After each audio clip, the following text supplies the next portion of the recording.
Hi, everyone. I'm so excited to be here to talk about launching our book club for a joy-filled life. I'm here with Mo. Hi, Mo. Thank you so much for joining us.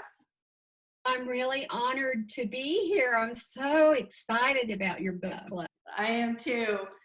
So I just wanted to ask a couple questions to kind of kick this off. You know, we start next week, and I've read your book, and if I may, I want to share with you my very favorite part of the book. And the reason I was so interested in doing this book club, I had this book, truthfully, for about a year before I read it. And then once I started reading it, your words touched me so deeply, specifically in chapter 10 on Never Quit, on page 104. This spoke to me. I'll never forget the feelings I had as I sat on the plane during the return trip to Oklahoma. Fresh tears sprung to my eyes as I thought, I am 55 years old, and for the first time in my life, it's okay to be who God created me to be. This must be how a bird feels when it's first let out of a cage. Mo, that's how I feel in Keller Williams and in this environment that you helped create.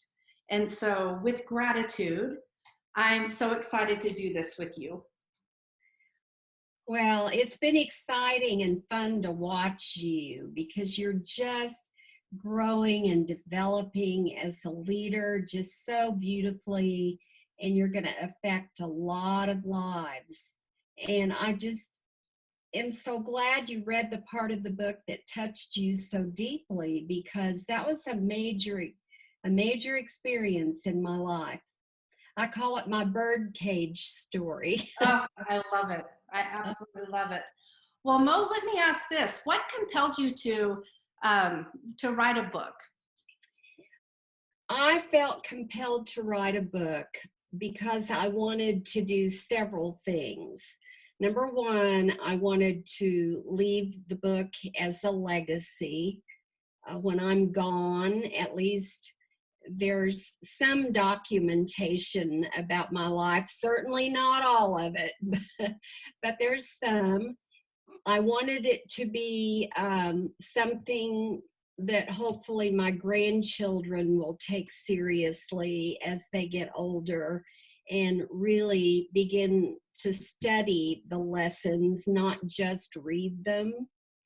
And I wanted to honor my parents who came out of the Dust Bowl, who came out of the big depression of the 30s. Mm-hmm. I wanted to honor them because they worked so hard to put food on our table and to buy one new pair of shoes a year. And I just wanted to really honor those precious people. Also wanted to honor Richard because he has kind of encouraged me every step of the way. And although I didn't point him out in the dedication of the book, he's there all through the book. Yes, I noticed that. And also in the back, in some of your acknowledgments in the back, Richard is there. Um, so I, I have another question. I know that many people define joy differently. How do you define joy? I define joy as just a great big huge dose of delight and happiness. We all can relate to those two words, delight and happiness. And just think of it, it's just an overwhelming dose of that, where you're just caught up in the delight and the happiness, and you can't quite believe it feels so good. Those are rare moments in life, but they happen. And I they love that. can happen anytime, any place, anywhere, and all of a sudden you're just overcome with, I call it, delight and happiness. I, That's my definition of sheer joy. I love that. I And love then it. there's all degrees of that. You know, there's the dose of a 100, and then there's the dose of 5.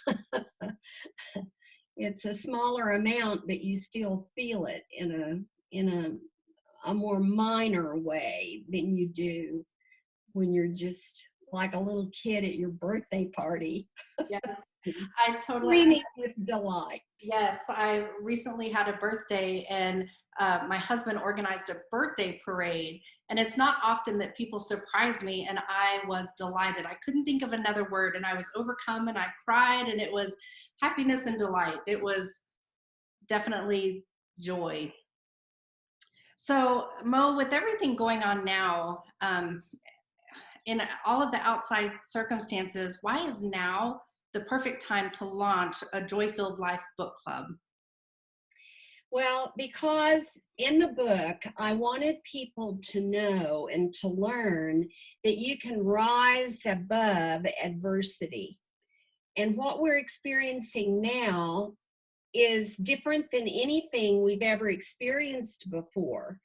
And it's not only just the United States of America, it's the entire world. And so now's a great time to learn. Excuse me. Now's a great time to learn that you can rise above adversity.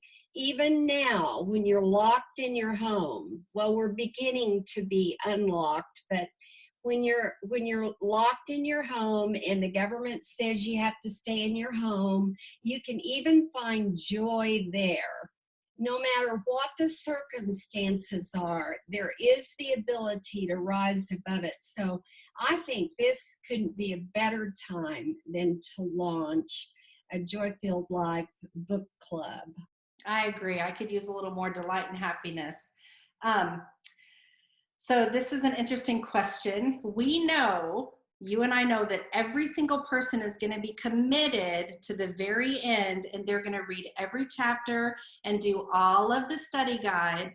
And yet, if somebody chose to read only one chapter, which one would you advise they read? I would tell them to read the last chapter. Connect the dots. Connect the dots. Why is that? Well, because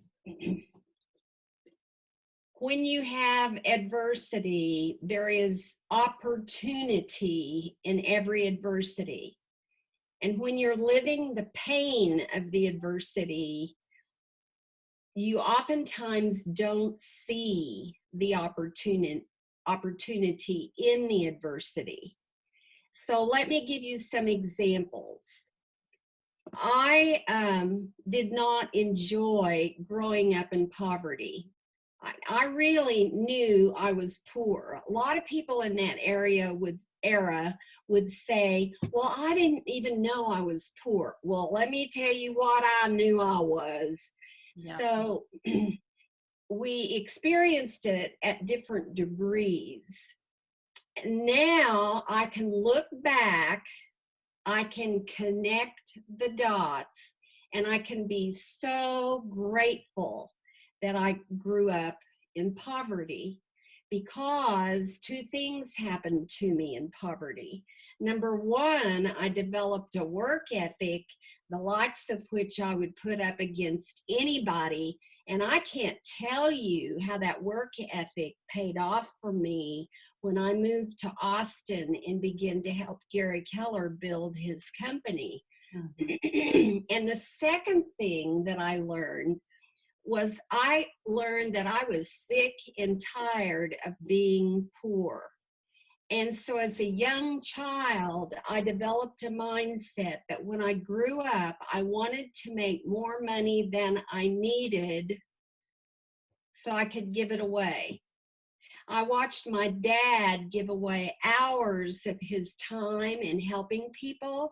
If a farmer became ill, he was the first one there. He was out plowing their fields.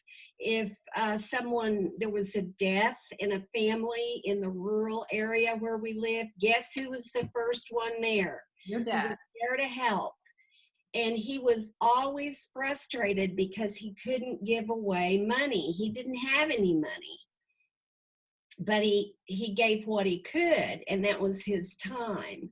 So as a kid, I developed this mindset about money, that I wanted more than I needed so I could help other people who grew up like me. Wow. And then let me give you another example. We lost all of our money in the late 80s.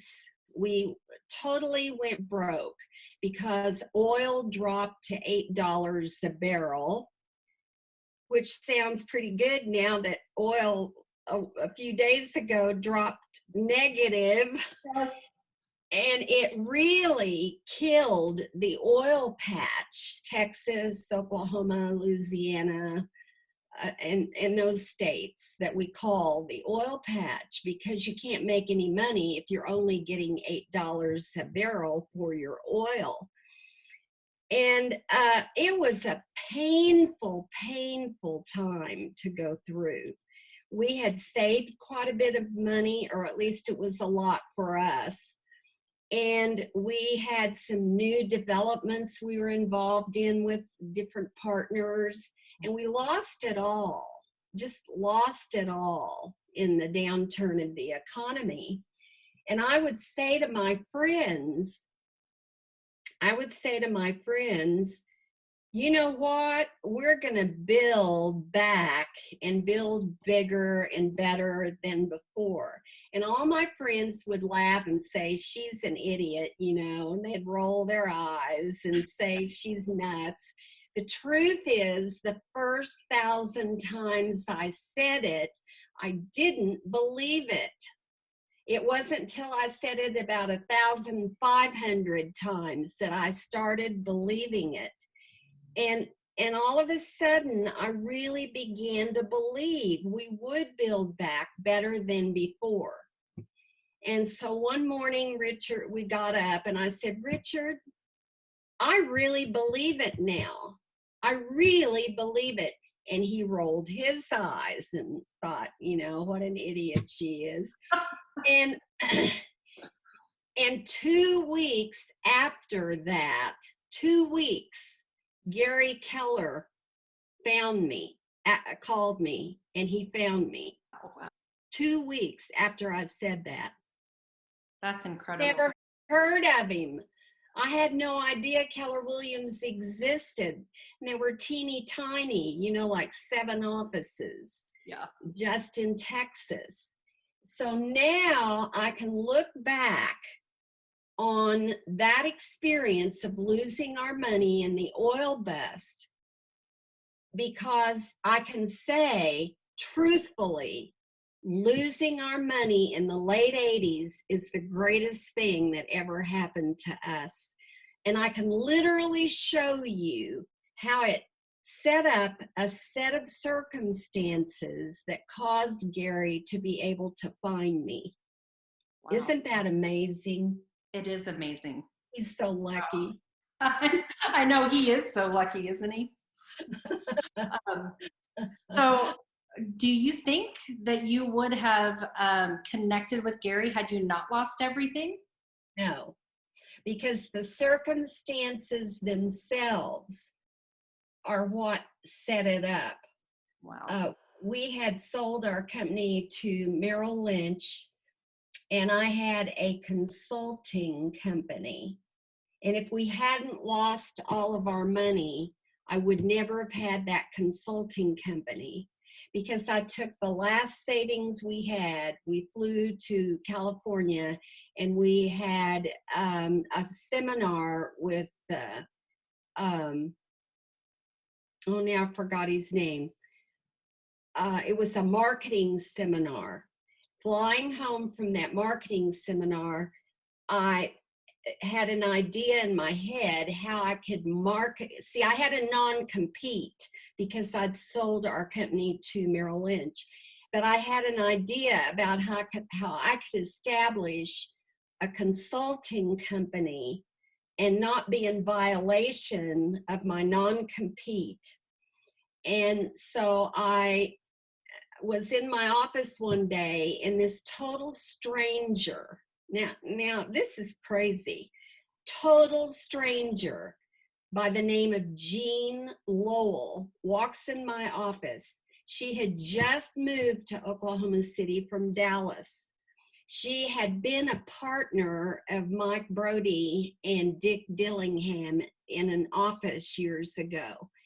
And she said, Mo, I've heard about you and I wanted to meet you. What in the world are you doing? So I shared with her that I had consulting clients. And I said, in fact, I'm going to Dallas next week to visit a Century 21 firm. It's really the largest one in the United States. She said, Mo, can I go with you? I mean, here she's a stranger. I didn't even know her. I said, sure, come go with me. Now, she later became my team leader, became our team leader in the Northwest office in Oklahoma City. But the point is, we're driving to Dallas, she and she looks at me and she says, would we have time to stop by an office called Keller or something? Because my agent that we had when I owned the office with Dick and Mike is the manager of that office. And I would love to say hello to her. Wow. Now figure all that out. A stranger it was a God thing. And he just set up all the pieces perfectly. So we went in that office. That team leader is the one who called Gary and said, you need to meet this woman. And 2 weeks after, I said we would build bigger and better than ever before, he called. And because my mind had a good mindset, I recognized that that was a possible opportunity. See, when we're paralyzed with fear and we're all upset because we're going through this crummy stuff, then you won't see the opportunity. It'll be there, but you won't see it because you don't have a good mindset. Oh, that's so and true. I'd gotten through all the bad stuff, got rid of the fear, and my mind was in a good place. And man, I saw it. That's amazing. It was pretty clear to me. Yeah, that's incredible. Absolutely incredible.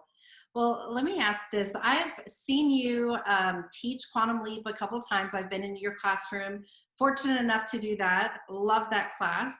And I've heard you talk a couple times about studying and taking notes and how to retain information. What tips would you have for those of us in the book club to get the absolute most out of this? Well, it depends on what kind of a learner you are. If you're a visual learner, hearing sometimes is the way you learn. I learn through all of that, plus writing things down. Because if I get it organized in my mind, and I've made the book really easy to do that because each chapter is a lesson. Yeah. And most of these lessons are the lessons my parents taught me, most of them. And then you put the main points under that chapter heading. It's pretty easy. So I have to have it all. I have to hear it, I have to read it, I have to see it, and I have to write it. And then it might stay with me. Right? Yeah. And when it doesn't, we can just reread it. So one other question, I'm definitely curious what delight and happiness you're finding now while we're all in our homes. Oh, listen, I'm having Zoom calls and I'm learning what agents are doing. And there's about 5 to 10% of our agent base who are doing more business now than they ever did before coronavirus because they have adapted, they have learned our technology, and they're just going gangbusters with their sphere of influence, getting leads, Of course they are, because our little sphere of influence, they are sick to death of Netflix, and they're worn out with Facebook, and getting a call from their realtor is the highlight of their day. Yeah. And I'm seeing the different things they're doing, and it's just amazing me. It just energizes me, and it made me, want to recruit. So I recruited, this mother-daughter team from Berkshire Hathaway, and I've got some more people I'm getting ready to call. I'm not that good yet at using the tech conversation, Yeah. but I'll get good at it. I want to do it myself so that I can look at the team leaders in Oklahoma and say, look, I'm doing it. If I can do it, you can do it. And because there's never been a time more ripe for us to invite others to join our company than right now, because most of them aren't getting loved on at all. Right. And this little mother-daughter team that I recruited from Berkshire Hathaway, they are so blown away by our company, they don't know what to do. They keep sending me gifts, thanking me for recruiting them. And they can't believe the MAPS coaching. They are in a state of shock over the technology. They're learning it, and they can't believe the different access they have to so many classes. Listen, this is such an exciting time, I can't tell you, because it has forced our people to move from the old world into the new world of technology. Now, a lot of them were there before, but a whole lot of them weren't.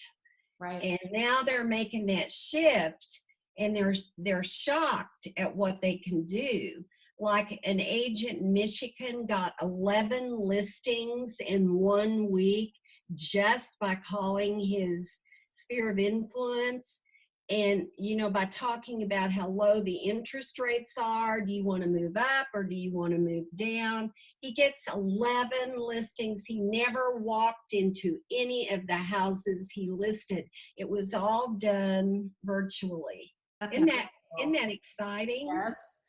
And I, for one, am really enjoying all of the Red Day posts that you've been sharing about the stories you're hearing from all over. I love that too. Oh yeah, it's just incredible, because here we are at Red Day, and to do Red Day our old way, we had to be in a group and be close to each other. And now they're doing all these things that they can do virtually or in their cars. It's just wonderful. So yeah, this is an exciting time, because I see the opportunity in the adversity. That doesn't mean we'll never ever hug again. It doesn't mean we'll never ever get to sit next to somebody in a movie. We will. Yeah. Mo, have you had 7 hugs today?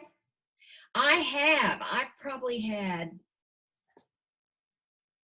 several thousand hugs already today, but I'd sure love to have one from you. One more? Let's give a big hug before we close out. Ready? Uh-huh. Here you are. See, I got your hug and you got mine. Perfect.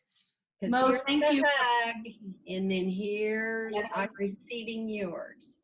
Oh, it really does make me feel good and give me better energy to do that. Oh, it's so ridiculous and awesome. Mo, thank you so much for being with us. We look forward to having you on some Zoom calls about some of the chapters coming up where others can join and ask some questions. And I'm so thankful for this opportunity to dive into this. Well, you just let me know when you want me and I'll be on the call. Perfect. Thank you so much, Mo. Have a joy-filled life.